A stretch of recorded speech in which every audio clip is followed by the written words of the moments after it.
Welcome to Light in the Night. Do you need help falling asleep, or do you want to relax listening to a peaceful, happy story without any suspense or negativity? Then come with us to the small town of Charlottesville, where 15-year-old Marsha Ericsson lives with her parents and older brothers William and Trevor, living a happy, everyday life in a world in which peace, security, and happiness reign. A summer day. Marsha sat in the sun, with her back against the wall of the house, the warm flagstones of the terrace below her. What a beautiful morning! The sun shone down bright and friendly from a cloudless blue sky. In front of her stretched the garden of her parents' house, green and wide down to the lake.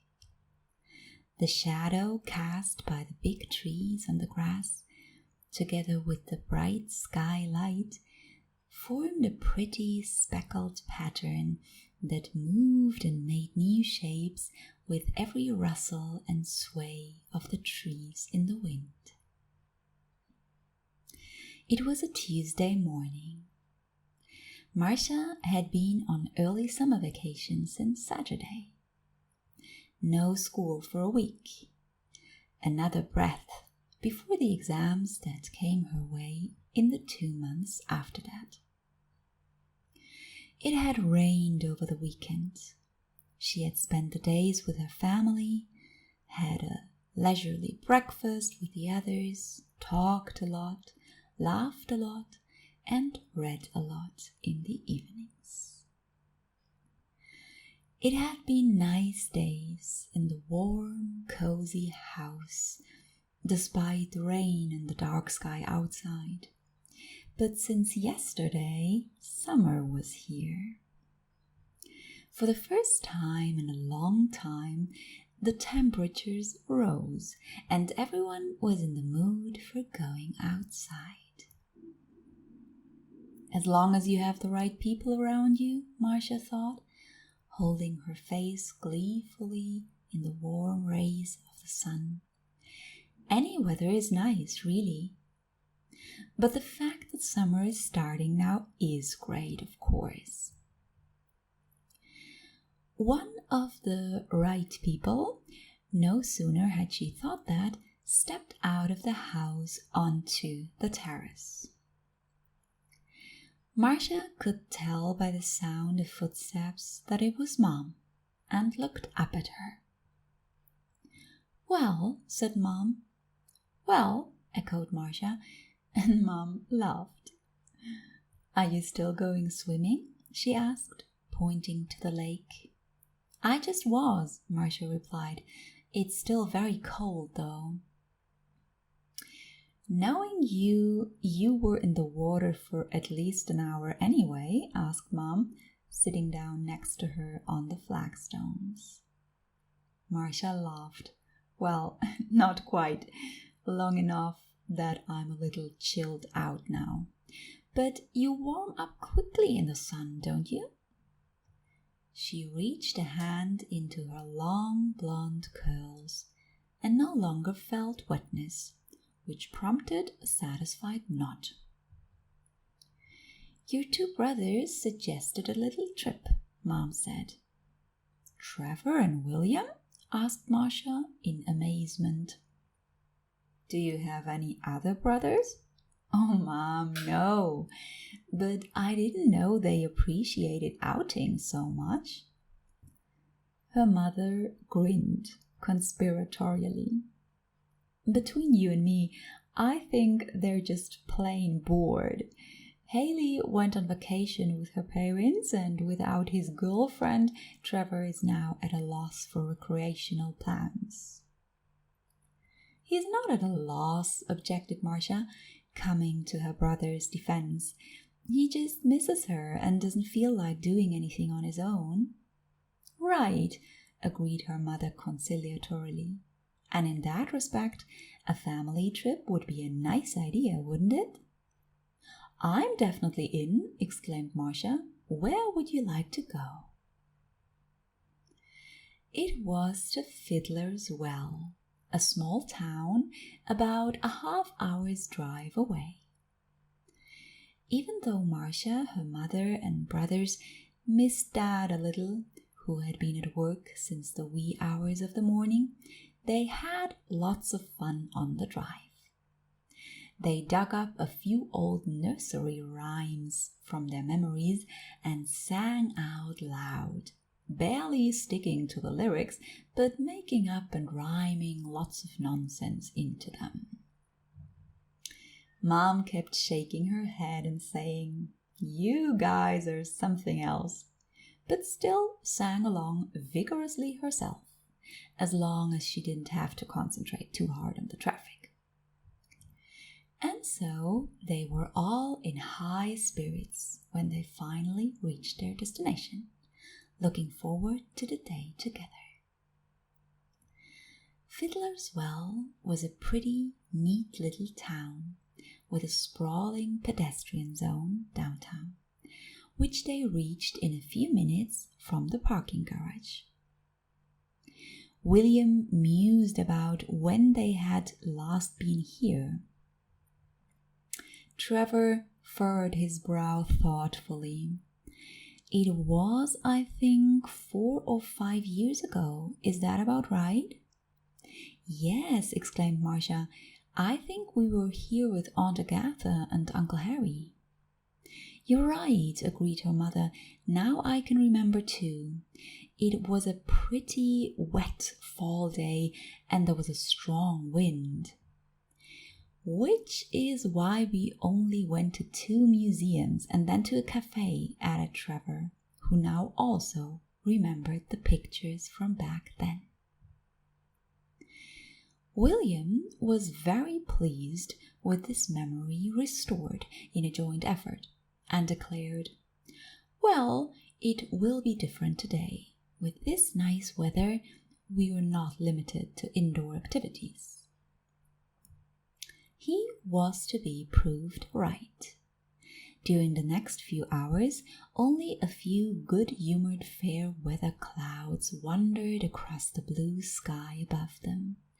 And so Fiddler's Well, with its pretty old buildings, streets, and alleys, lay in bright sunshine. They walked a bit, crisscrossing the downtown, always following their instinct to wherever seemed most interesting. A soap and perfume store to their left caused Marsha to stop for a moment and sniff appreciatively. "What a scent!" she said in rapture, looking with interest at the pieces in the window. Red rose soap in flower shapes, dark purple lavender soap in round pieces, and golden honey soap in bee shapes could be admired there. Trevor joined Marsha and also showed interest. William, on the other hand, who has an extraordinarily sensitive sense of smell, kept his distance. The mixture of all these scents, he thought, would almost make him dizzy. So while he and Mom stayed outside a few meters away, talking about the facades of some beautiful old half-timbered houses, Trevor and Marsha took a closer look around the store. Marsha, in contrast to William, was thrilled. Not only did the store smell heavenly of flowers, of essential oils, of all things fine, but it was also nicely decorated.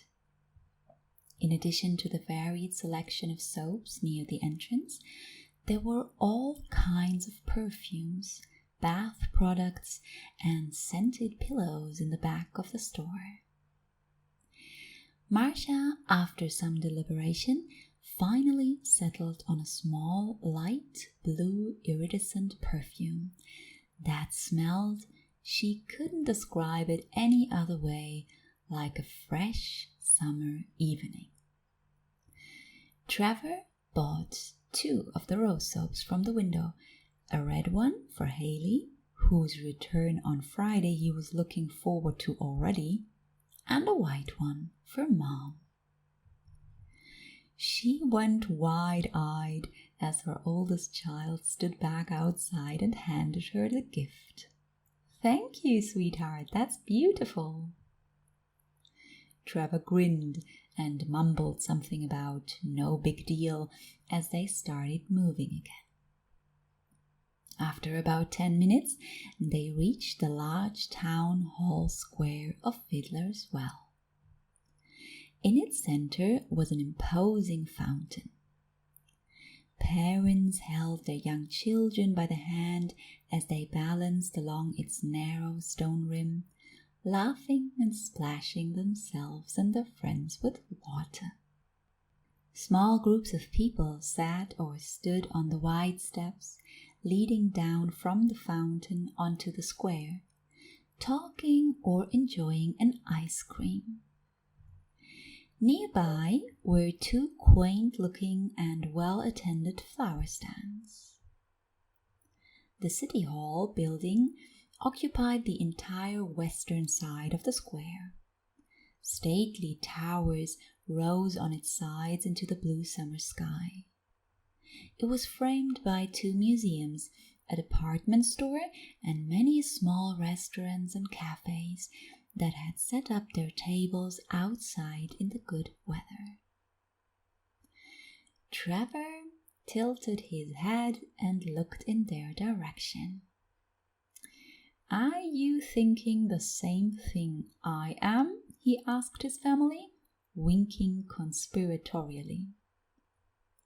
"If you're just getting hungry and your mouth is watering at the thought of food, then yes," nodded Marsha. Mom laughed. "Well then, let's go pick out something nice. That place back there looks inviting. What do you think?"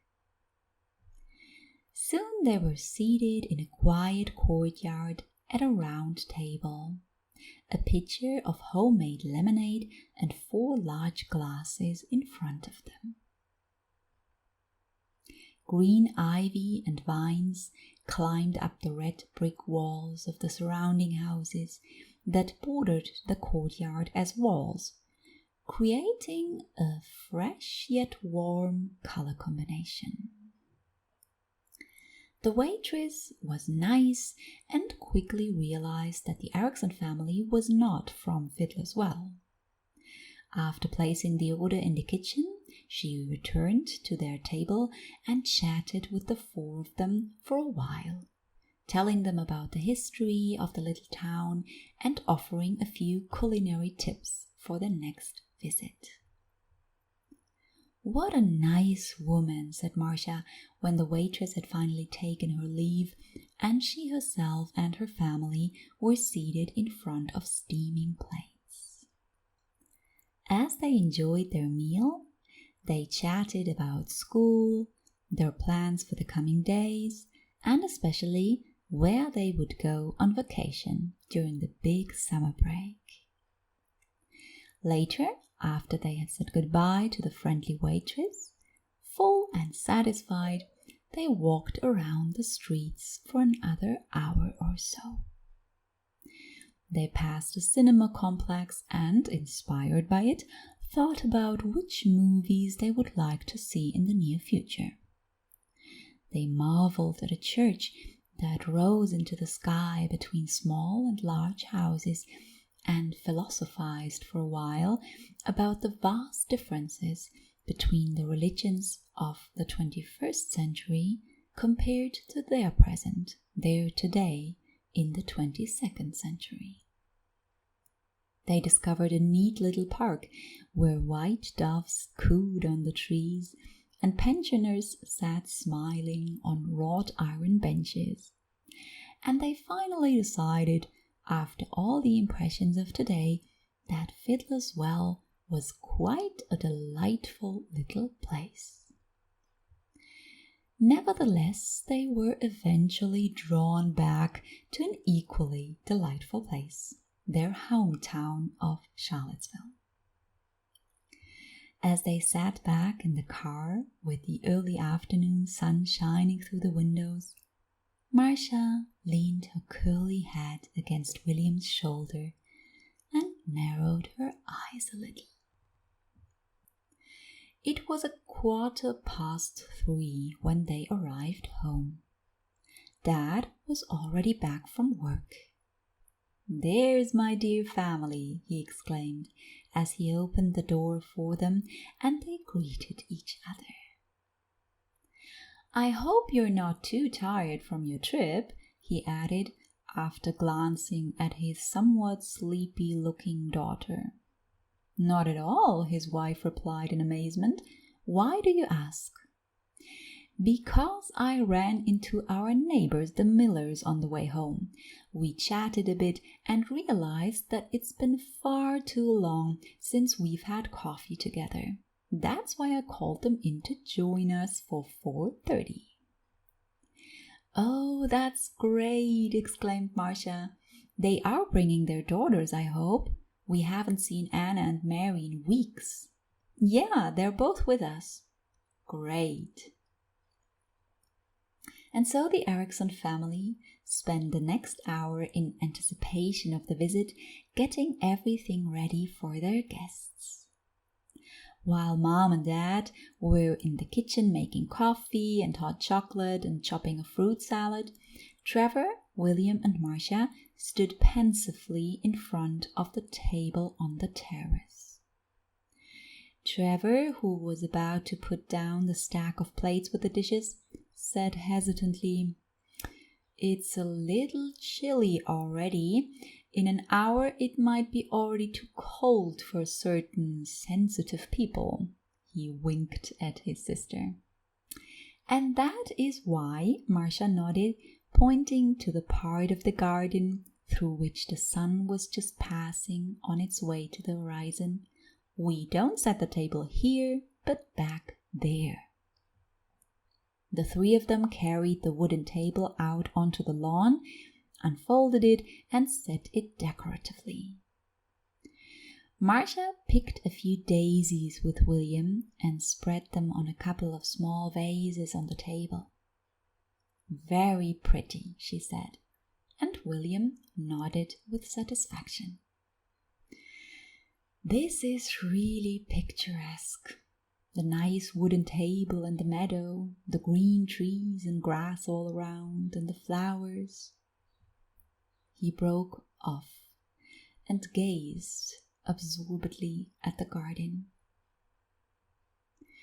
Marsha looked at him from the side and smiled. She loved her two brothers.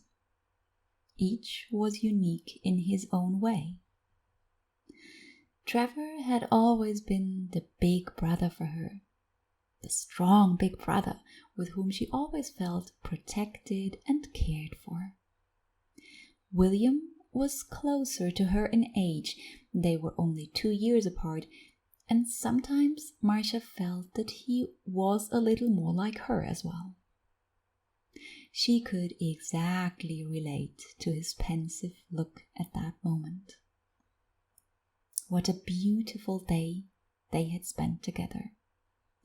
Full of joy, fun, and good humor it had been.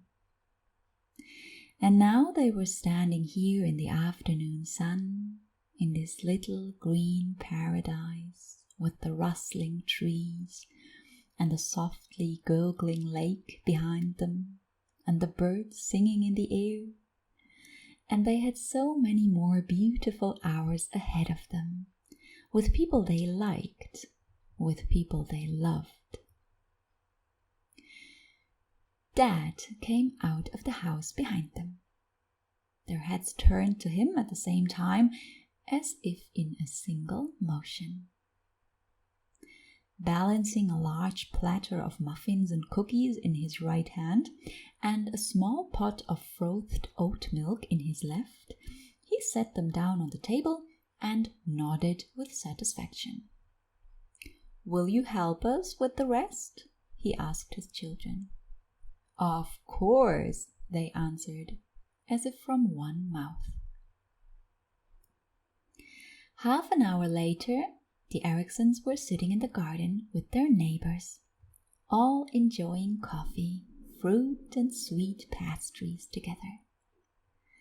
"So, dear ones," said Mom to the Millers, "now tell us how you are. What nice things are you doing this vacation week?" "We always sleep late," crowed 5-year-old Mary happily. The others laughed. "Well, that's the way it has to be on vacation," said Marsha, and Mary nodded eagerly. "We went to visit the grandparents this weekend," Mrs. Miller told them, "and yesterday we went to the theater." "What was playing?" asked Dad, taking an indulgent sip of his coffee. "Something quite time-honored," replied Mr. Miller, "namely The Mousetrap." "Isn't that a play from the Middle Ages or something?" asked William, bobbing his chair up and down on the grass. The Millers laughed. "Not exactly," said Mrs. Miller, "just from the 20th century." "So ancient, too," Trevor remarked, a little disinterested. "You said it," said Mary's older sister Anna, "so it was strange, but I still have to admit that I found it interesting. It was an exciting story, all right. I'll give the author that." Mrs. Miller winked at Anna. "Well, you see, my child, I'm glad to hear that. In any case, we saw a piece of history." While Mr. and Mrs. Miller began talking to Mom and Dad about more old plays and novels, the younger ones at the table moved on to more current topics. Soon, loud laughter rang through the garden, and the 5 of them became very cheerful. They clowned around, cracked jokes about this and that, and toasted each other with juice and coffee. And because the conversations among old and young alike wouldn't stop, the Millers stayed with their neighbors for a long time that day. Eventually, the day turned to evening, and the evening grew darker and darker. Finally, the sun disappeared completely behind the horizon, and night settled black and velvet over the Ericssons' garden. Mom fetched warm blankets for everyone from the house and lit a few candles on the table. And above them the stars rose, twinkling, and the moon just getting ready to become a round, full silver sphere in the sky again. Marsha put her head back and looked up. "It's so beautiful to be alive," she thought.